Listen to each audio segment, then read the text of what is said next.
Always welcome साथियों। Digital class हमेशा आपके साथ। दोस्तों, स्ट्रेंथ ऑफ मटेरियल सीरीज चल रही है। जो भी कंटेंट अब तक आपको पढ़ाया जा चुका है, आगे पढ़ाया जाने वाला है दोस्तों इस वीडियो में, वो सभी कंटेंट आप पीडीएफ फॉर्मेट में डाउनलोड कर सकते हैं।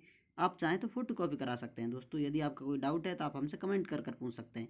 यदि आपका कोई कंपटीशन से रिलेटेड डाउट है, आप स्पेशल सोल्यूशन चाहते हैं दोस्तों, आप हमसे कॉन्टैक्ट कर सकते हैं। कॉन्टैक्ट लिंक आपको वीडियो डिस्क्रिप्शन में मिल जाएगी। दोस्तों, हम जल्दी से जल्दी आपको सोल्यूशन देने की कोशिश करेंगे। जो दोस्त हमारे द्वारा प्रोवाइड कराए जा रहे इस कंटेंट के लिए फीस देना चाहता है, हमारा एफर्ट पसंद आ रहा है, तो हमें इस नंबर पर पेमेंट कर सकते हैं @UPI या @Paytm लगाकर। जो दोस्त पेमेंट देने में समर्थ नहीं है दोस्तों, वो हमें लाइक शेयर एंड सब्सक्राइब कर भी सपोर्ट कर सकते हैं। दोस्तों, आपका सपोर्ट बहुत मैटर करता है। उम्मीद करते हैं दोस्तों पिछले सेशन आप एंजॉय कर रहे होंगे। चलिए नए टॉपिक की शुरुआत करते हैं। टॉर्क या टॉर्जन दोस्तों, ये 123 पेज है, 123।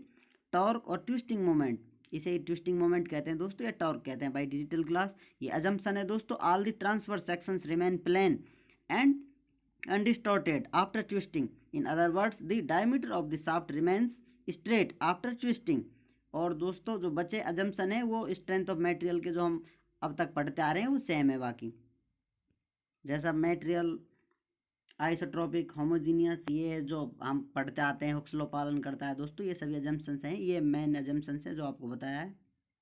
चलिए दोस्तों, टॉर्क और ये टॉर्जन जान लेते हैं। जैसा कि अब तक हम बेंडिंग मोमेंट पढ़ते आए हैं दोस्तों, किसी शाफ्ट पर या बीम पर लोड लगता है दोस्तों इस प्रकार ऊपर से, तो रिएक्शन इधर से जनरेट होता है दोस्तों। ये कपल है, इससे बेंडिंग हमें मिलती है, जो कि अपनी बीम है इस प्रकार नीचे डिफॉर्म हो जाती थी। हॉगिंग सैगिंग पढ़ते आए हैं दोस्तों, वो एक्स एक्सिस था दोस्तों। यदि जेड एक्सिस इस प्रकार लोड लगे दोस्तों, तो बीम इस प्रकार डिफॉर्म हो जाएगी दोस्तों, जैसा आप देख सकते हैं। इससे दोस्तों ये बेंडिंग होती है, या तो नीचे की तरफ झुकेगी बीम दोस्तों, या उल्ली तरफ सामने की तरफ आएगी। जिधर आपका मुंह है, आप स्क्रीन देख रहे हैं, उधर की तरफ आएगी। लेकिन दोस्तों ये कपल इस लेंथ के अलोंग लगे दोस्तों इस प्रकार, तो इस बीम में इस प्रकार आप देखेंगे दोस्तों, इस प्रकार इसे घुमाने की कोशिश करेगा दोस्तों। ये टॉर्जन, ये ट्विस्ट है, इसे ही ट्विस्टिंग मोमेंट टॉर्जन या टॉर्क जानते हैं दोस्तों। जैसा कि दोस्तों आप यहाँ देख सकते हैं, ये इस प्रकार एक शाफ्ट है, इस पर दोस्तों मोमेंट लग रहा है इस प्रकार। आप इस प्रकार लगा सकते हैं दोस्तों, इधर इसका अपोजिट कपल लगेगा दोस्तों।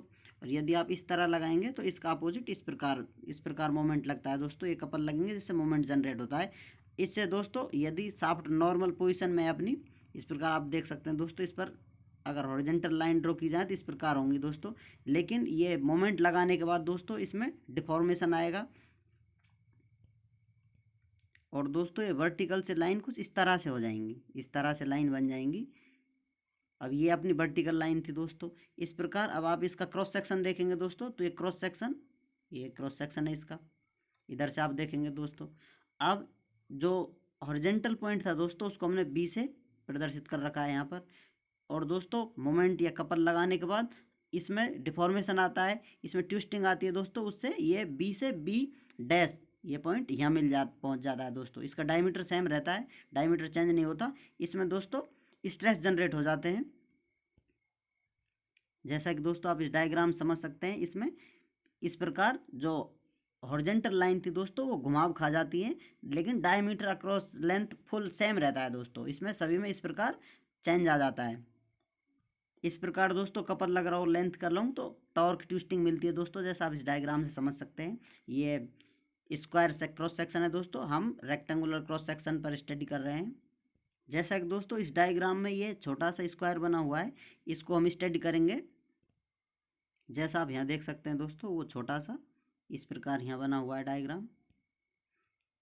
इस प्रकार दोस्तों यहाँ एक एंगल बनता है और यहाँ एंगल बनता है दोस्तों एक यहाँ। ये एंगल दोस्तों इसे हम फाई से प्रदर्शित कर रहे हैं, जो कि शेयर स्ट्रेंथ देगा। और जो दोस्तों ये एंगल है थीटा, ये ट्विस्टिंग देगा दोस्तों, ये ट्विस्टिंग एंगल है। और इस शाफ्ट की लेंथ दोस्तों एल है, जो हमने यहाँ प्रदर्शित कर रखी है। अब दोस्तों मान लेते हैं जो ये शाफ्ट दे रखी है, ये इसका क्रॉस सेक्शन है। इसमें छोटे से सेंटर से कुछ दूरी पर, स्मॉल आर डिस्टेंस पर हम स्टडी कर रहे हैं दोस्तों। जैसा कि आप देख सकते हैं यहाँ बनी हुई है आर डिस्टेंस पर। ये मैक्सिमम दोस्तों इसकी रेडियस आर है, लेकिन जिस पर हम स्टडी कर रहे हैं वो स्मॉल आर से हम प्रदर्शित कर रहे हैं। इस प्रकार दोस्तों इस डायग्राम से आप समझ सकते हैं, ये स्मॉल आर है, ये इस पर दोस्तों बी का पॉइंट बी डैश हो गया है इस प्रकार। इसमें ट्विस्टिंग एंगल थीटा मिल गया है, स्मॉल आर इसकी रेडियस है। इस प्रकार दोस्तों पहले इस प्रकार इसके ये हॉरिजॉन्टल लाइन थी दोस्तों। अब इसमें डिफॉर्मेशन, इस प्रकार ट्विस्टिंग मोमेंट लगाने से डिफॉर्मेशन आता है दोस्तों, तो इस पर इस प्रकार लाइन बन जाती है। इन लाइनों से दोस्तों जो स्ट्रेट लाइन थी वो थोड़ी ऊपर की तरफ इस प्रकार झुक जाती है, तो ये इस प्रकार का हमें सेक्शन मिलता है दोस्तों, जो कि शेयर स्ट्रेंथ प्रदर्शित करता है दोस्तों। जैसा हम जानते हैं कोई इस प्रकार बॉडी हो, उसमें डिफ्लेक्शन आ जाए, इस प्रकार स्ट्रेस लगे दोस्तों, तो वो शेयर स्ट्रेंथ देता है, ये बॉडी इस प्रकार हो जाती है। इस प्रकार दोस्तों इसकी ओरिजिनल शेप में डिफ्लेक्शन आया दोस्तों, स्ट्रेन आई है डिफॉर्मेशन से। जैसा आप देखेंगे ओरिजिनल शेप इस प्रकार थी, लेकिन ट्विस्टिंग मोमेंट लगाने के बाद दोस्तों या टॉर्क लगाने के बाद इस प्रकार दोस्तों इसमें स्ट्रेन आई है, इसे हम काउंट करेंगे। अब जो एंगल दोस्तों आपको यहाँ दे रखे हैं, ये एंगल दे रखा है, ये ट्विस्टिंग एंगल है दोस्तों। और जो एंगल यहाँ बनता है दोस्तों, ये एंगल जो कि फाई है, इसको हम अलग से स्टडी कर लेते हैं दोस्तों।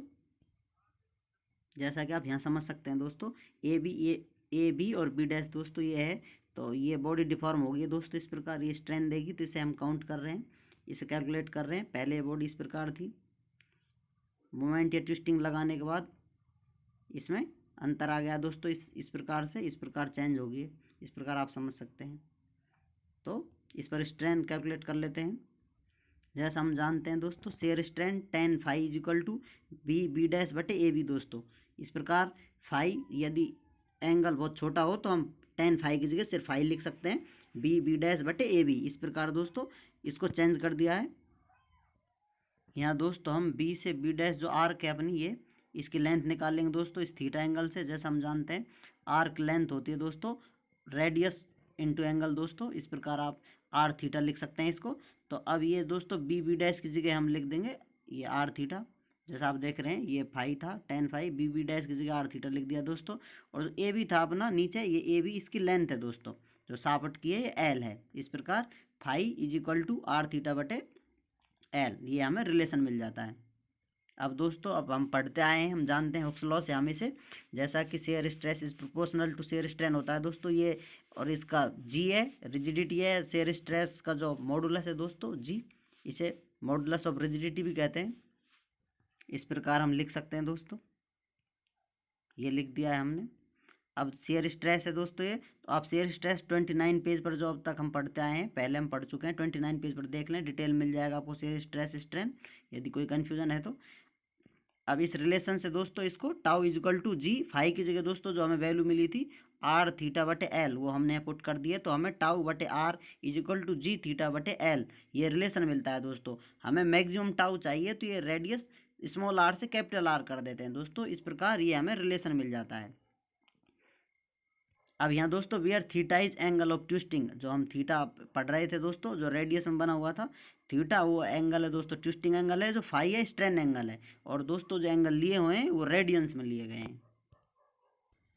दोस्तों आप कह सकते हैं ये स्टडी क्यों कर रहे हैं हम, तो स्टडी इसलिए की जा रही है दोस्तों, ये प्रोपेलर शाफ्ट हो सकती है कोई भी, जो हम पावर ट्रांसमिट करते हैं दोस्तों शाफ्ट से, वहाँ पर ये कितनी मैक्सिमम स्ट्रेस हमें दे सकती है, कितने स्ट्रेस पर ये फेल हो जाएगी दोस्तों, इस शाफ्ट की कितनी स्ट्रेंथ है, ये सब स्टडी करने के लिए हम ये सब स्टडी डिटेल में करते हैं। क्योंकि दोस्तों किसी भी कंपोनेंट को डिज़ाइन करने से पहले आपको पता होता है, या फिर आप पता कर लेते हैं कि ये इसकी कितनी स्ट्रेंथ होगी, कितना स्ट्रेस इस पर आ सकता है, कितने स्ट्रेस के बाद ये फेल हो जाएगी, जिससे हम आने वाले कोई एक्सीडेंट से या फिर फेलर से बच सकें।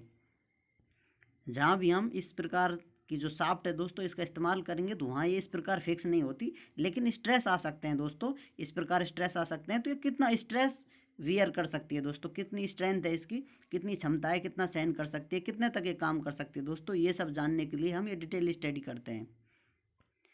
रिमेनिंग जानकारी दोस्तों जो भी कुछ बच रहा है अभी आगे हम अगले आने वाले लेक्चर में कवर करेंगे दोस्तों।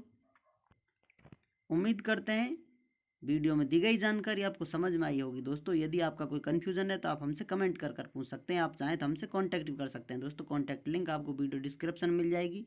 वीडियो लास्ट तक देखने के लिए, चैनल पर प्यार बनाए रखने के लिए आपका बहुत बहुत धन्यवाद।